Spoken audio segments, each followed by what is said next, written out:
Good morning, everyone. It's me again. My camera is trying to move a bit too much. Another one of my lockdown waffles. We're on lockdown +3, I think.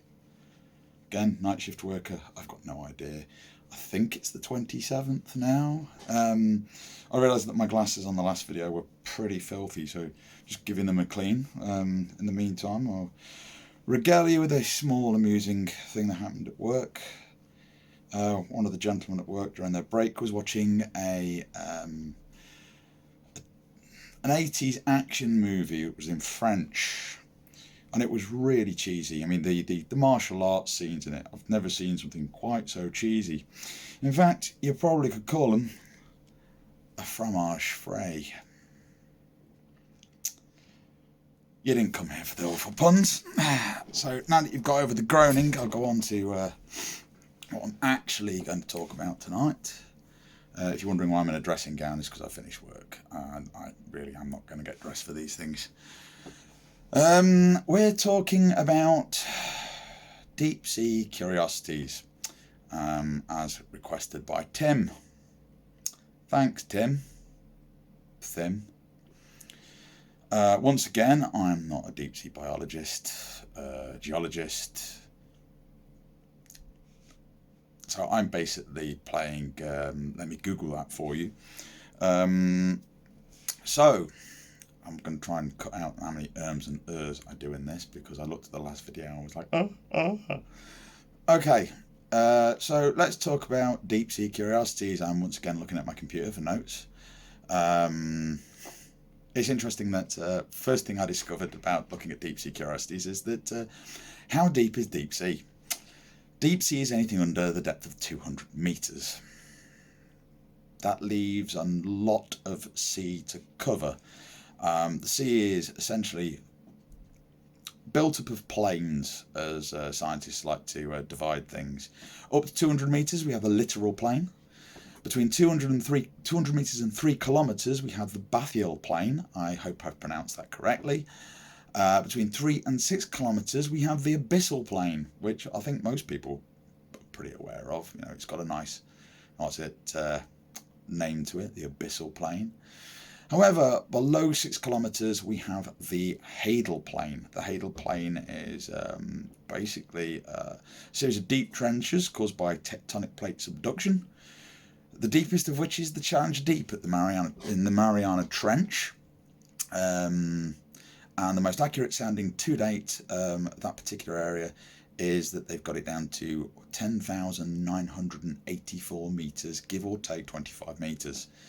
To put that into perspective, I'm going to do the Mount Everest trick that I'm pretty sure everyone is aware of. Mount Everest is the world's tallest mountain at 8,848 meters tall, which leaves you with the difference of 2,136 meters. Which means if you threw Everest into the Mariana Trench and then threw in the highest peak in Great Britain, Ben Nevis, it would still leave around 790 meters to fill, which is enough to throw in Kinder Scout in Edale as well and still have a bit of room to spare. That's pretty deep. The hadal plain is named after the Greek god of Hades and the realm of which he lived. Mostly because Hades decreed the inhabitants of his realm could never leave, and it's pretty much the same for any creature living at these depths. They just won't be able to get out ever. They live in trenches. The walls are pretty sheer. Another fun part about being at that depth is that hydrostatic pressure basically is increases fairly uniformly at 1 atmosphere for every 10 meters of depth. Which means at nearly 11 kilometers down, you're looking at, I had a number here somewhere. Yes, it's about 11,000 times the atmospheric pressure that we are normally used to living in.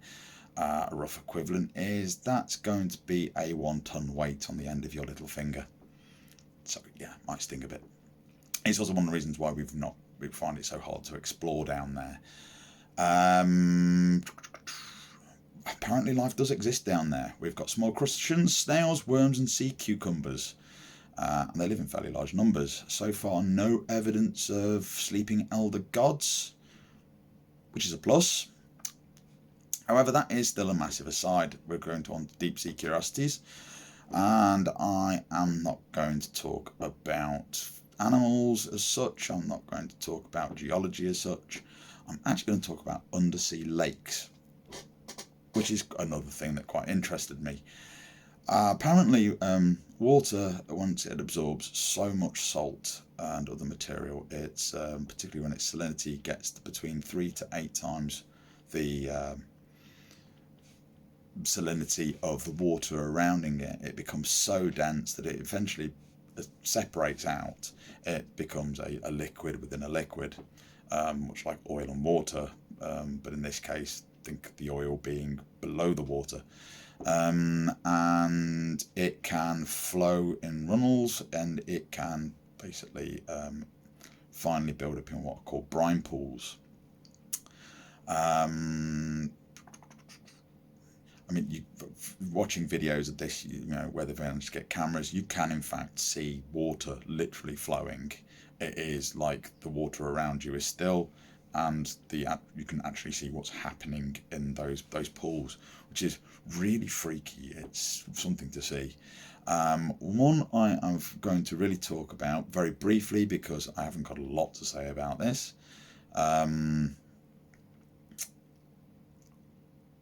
They tend to be pretty awful places. I was going to be positive. This isn't probably going to be all that positive.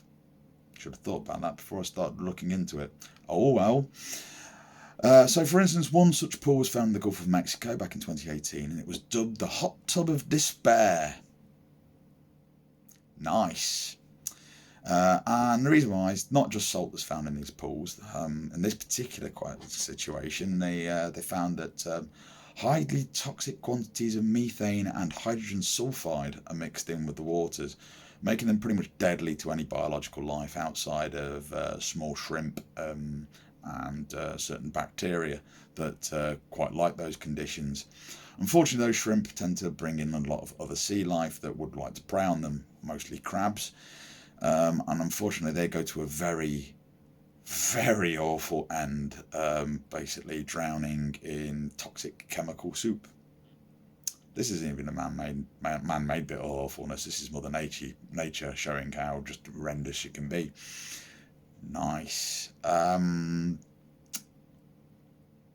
Wow, I was thinking that was going to go on for a bit longer. Certainly, it's taken me a lot longer to write out the notes that I wrote for this, and I thought this was going to be more topical and interesting. Hopefully you did find it interesting. Certainly I found it interesting. Trying to think of anything else I was going to say about this. No. Right. I think on that note, any minute now, my learned colleague who shares this flat with me will be up, and as he now no longer has a massive commute to work, he gets to basically move the 10 feet or so from his, in fact not even 10 feet, from his room to his study to go work, because he's working from home. I am going to sign off and go and watch the final episode of Picard, to avoid anyone else spoiling it for me later. So with that, I'm going to sign off. Stay clean, stay safe, keep in contact with each other, keep each other sane. We're in this for the long haul, and I'll see you soon. Any ideas for what I'm going to talk about next? Stick them in comments. Send me a message. Remember, I'm an engineer. I do trains. I'm good at trains. I am never going to get a question about trains. Nobody wants to know about trains. Okay, with that, that's me done for tonight. This morning.